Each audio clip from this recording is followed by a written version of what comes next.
Salam sejahtera semuanya. Jumpa lagi di channel Cerita Beda Alam bersama saya Susi.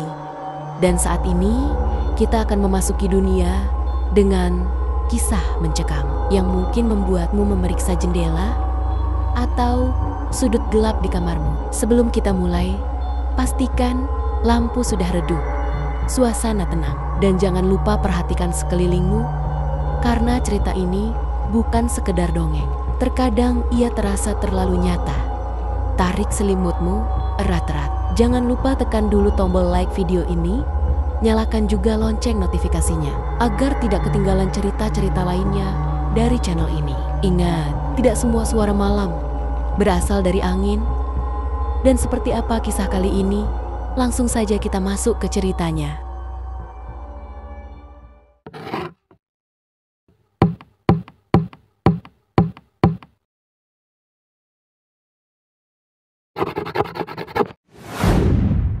Pada suatu sore di desa terpencil di kaki gunung, angin dingin berhembus pelan. Daun-daun bergoyang, menciptakan suara gemerisik yang menenangkan. Namun, bagi Rustam, pria paruh baya yang tengah duduk di bibir jurang, tidak ada ketenangan yang bisa dirasakannya. Matanya berkaca-kaca saat ia menatap jasad istrinya yang terbaring di atas meja kayu sederhana. Ia telah kehilangan cintanya, satu-satunya orang yang pernah memberinya arti hidup. Rustam tahu bahwa kematian bukanlah akhir. Dalam hatinya, ia yakin bahwa ia bisa membangkitkan sang istri. Ia telah mempelajari mantra-mantra lama, ritual-ritual yang diwariskan oleh nenek moyangnya. Namun, ada harga yang harus dibayar perjanjian dengan iblis gunung. Di balik semak-semak, seorang anak kecil mengintip dengan mata penuh ketakutan. Itu adalah Tentri, putri Rustam yang diam-diam mengamati ayahnya melakukan ritual terlarang. Ia ingin mencegah ayahnya, tetapi tubuhnya tak bisa bergerak. Ketakutan membelenggunya. Para warga desa akhirnya datang bersama-sama, membawa obor dan alat pertanian sebagai senjata. Mereka tahu apa yang sedang Rustam lakukan, dan mereka tidak akan membiarkannya melanjutkan ritual itu. Dalam kepanikan, Rustam mencoba melarikan diri, tetapi warga berhasil mengepungnya. Mereka mencoba menasehatinya, tapi Rustam sudah terlalu buta oleh cinta dan kesedihan. "Kamu akan membawa malapetaka bagi kami semua," teriak salah satu warga. Namun, Rustam tidak peduli. Ia lebih memilih untuk melompat ke dalam jurang daripada meninggalkan ritualnya. Tubuhnya menghilang ke dalam kegelapan, meninggalkan Tentri yang menangis pilu di balik semak-semak. 20 tahun kemudian, cerita beralih ke Iva, seorang gadis muda yang baru saja kehilangan ibunya. Di tengah kesedihannya, ia dipaksa oleh temon-temonia untuk ikut mendaki gunung. Pasha, pacarnya, berharap bahwa pendakian ini bisa membantu Iva melupakan kesedihannya. Namun, Iva merasa tidak siap. Ia bahkan sempat menolak ajakan itu. Tetapi Nisa, sahabatnya, terus memaksa. "Mungkin ini bisa jadi cara untuk mengenang ibumu," kata Nisa, mencoba meyakinkan Iva. Akhirnya, Iva setuju, meskipun hatinya masih ragu. Bersama Pasha, Nisa, Joni, dan Vicky, mereka berangkat menuju gunung yang penuh misteri. Sebelum memulai pendakian, kelima pendaki itu singgah di sebuah warung kecil di kaki gunung. Joni, yang mengaku sudah mendaki gunung ini berkali-kali, tampak begitu percaya diri. Ia mulai bercerita tentang jalur-jalur alternatif yang jarang diketahui orang. "Kalau kita lewat jalur resmi, kita bakal telat sampai puncak," katanya dengan nada angkuh. "Aku tahu jalan pintas yang lebih cepat." Iva merasa ada sesuatu yang aneh. Saat ia pergi ke toilet bersama Nisa, ia melihat sosok tinggi hitam yang menatapnya dengan tajam. Nisa mencoba menenangkan Iva, mengatakan bahwa itu hanya imajinasinya. Namun, firasat buruk itu terus menghantui Iva. Setelah melanjutkan perjalanan, mereka tiba di pos pertama. Petugas di sana memberi peringatan keras, aturan pendakian minimal sampai jam 12 siang. Sekarang sudah jam 3 sore. Namun, Johnny mengabaikan peringatan itu. Dengan arogannya, ia memimpin kelompok itu melewati jalur alternatif yang ia klaim lebih cepat. Pasha mencoba melawan, tetapi Johnny bersikeras.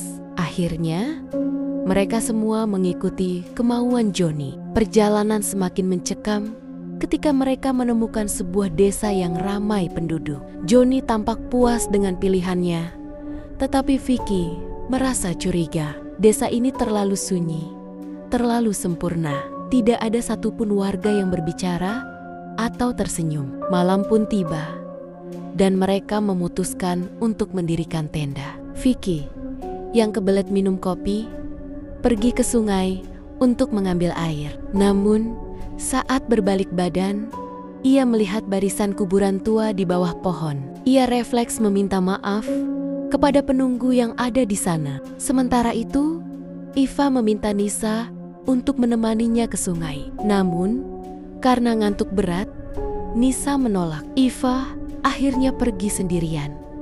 Di sungai, ia mendengar suara yang memanggil namanya. Senter yang ia bawa tiba-tiba mati, membuatnya panik. Ia menggunakan ponselnya sebagai penerangan.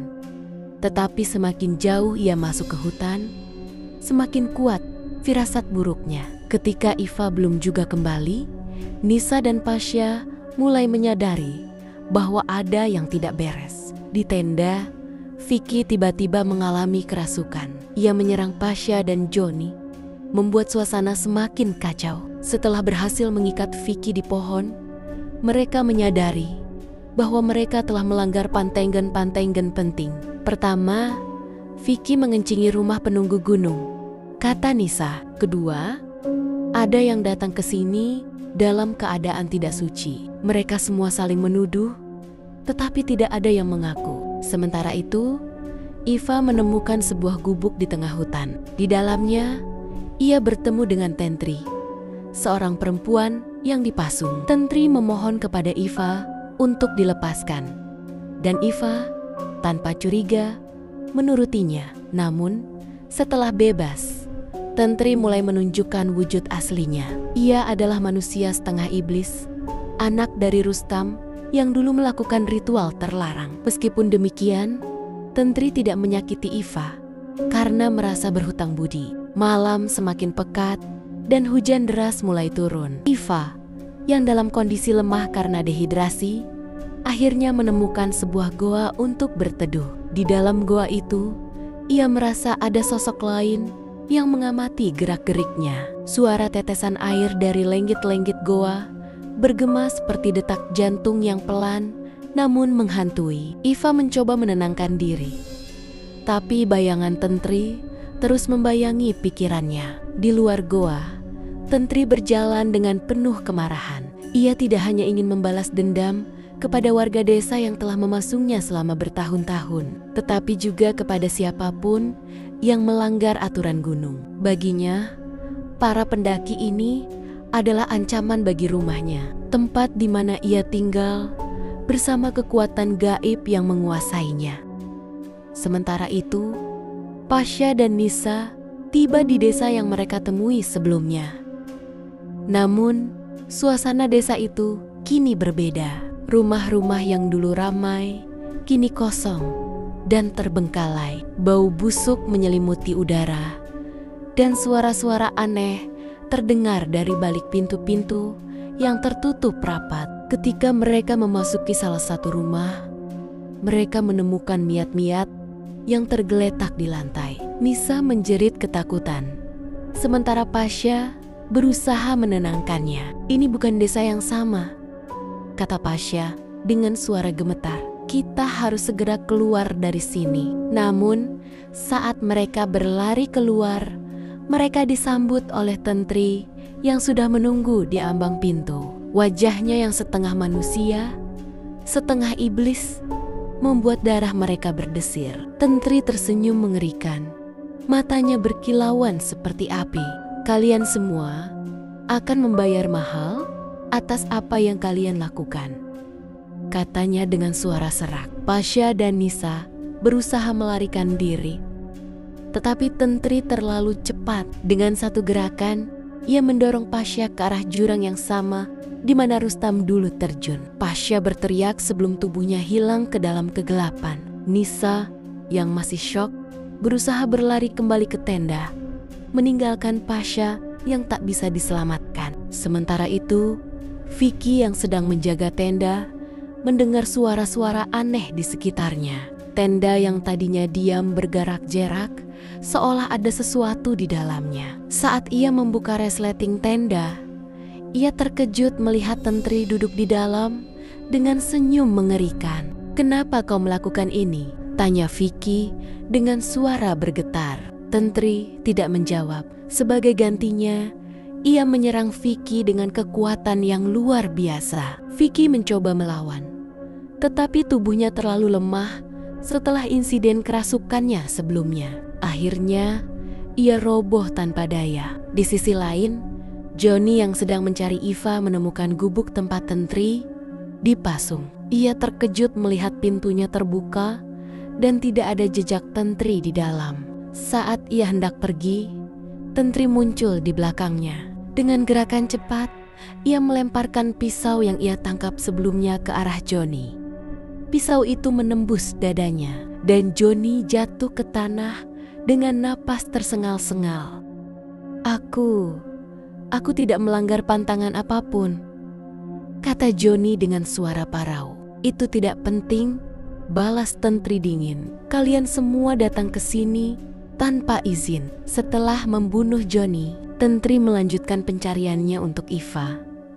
Ia tahu bahwa Iva adalah kunci untuk membebaskan dirinya sepenuhnya dari kutukan yang mengikatnya pada gunung itu. Iva yang masih bersembunyi di goa akhirnya menyadari bahwa ia tidak bisa lari terus-menerus. Ia memutuskan untuk menghadapi Tentri, meskipun tubuhnya lemah dan pikirannya kacau. Saat Tentri menemukannya, Iva berdiri tegak dengan senter di tangannya. "Aku tidak takut padamu," kata Iva dengan suara bergetar namun penuh tekad. Tentri tertawa keras. "Kau pikir kau bisa melawanku? Kau bahkan tidak tahu apa yang ada di sini." Iva menyalakan senter dan menyinarinya langsung ke wajah Tentri. Cahaya itu membuat Tentri mundur beberapa langkah. Ia mencoba menghindar, tetapi Eva terus menyinari wajahnya. "Aku tahu siapa kamu," kata Iva. "Kamu adalah anak Rustam yang melakukan ritual terlarang." Tentri menghentikan langkahnya. Matanya menyala dengan amarah. "Jangan sebut nama ayahku," Iva melanjutkan. "Ayahmu mencoba membangkitkan ibumu, tapi dia gagal. Dan sekarang kamu terjebak di antara dunia manusia dan dunia iblis." Tentri terdiam. Untuk pertama kalinya, ia tampak ragu. Iva menggunakan kesempatan itu untuk berlari ke arah gua yang ia temukan sebelumnya. Di dalam gua itu, ia menemukan altar tua dengan tulisan-tulisan mantra yang terukir di dindingnya. "Aku tahu bagaimana cara menghentikanmu," kata Iva. Tentri berlari masuk ke gua, tapi sesuatu menghalanginya. Gua itu seperti memiliki kekuatan yang tidak bisa ia lawan. Iva membaca mantra-mantra yang tertulis di dinding, dan cahaya terang mulai memancar dari altar. "Kau tidak bisa melakukannya," teriak Tentri. Suaranya penuh kemarahan dan ketakutan. Namun, Iva terus membaca mantra itu. Perlahan-lahan, tubuh Tentri mulai melemah. Ia berteriak kesakitan saat kekuatan iblis yang menguasainya perlahan meninggalkan tubuhnya. Pada pagi hari, tim Basarnas tiba di lokasi. Mereka menemukan Iva yang pingsan di dekat gua. Iva selamat, tetapi semua temannya Pasha, Nisa, Johnny, dan Vicky telah tewas. Mayat-mayat mereka ditemukan di berbagai tempat di gunung itu. Warga desa yang selamat juga berhasil mengusir kekuatan gaib yang menguasai daerah itu. Mereka memperbaiki pagar mantra yang rusak dan memastikan bahwa tidak ada orang asing yang akan melanggar aturan gunung lagi. Iva pulih dari trauma fisiknya, tetapi luka batinnya tetap ada. Ia menyadari bahwa ada hal-hal di dunia ini yang tidak bisa dijelaskan dengan logika. Pendakian itu mengubah hidupnya selamanya.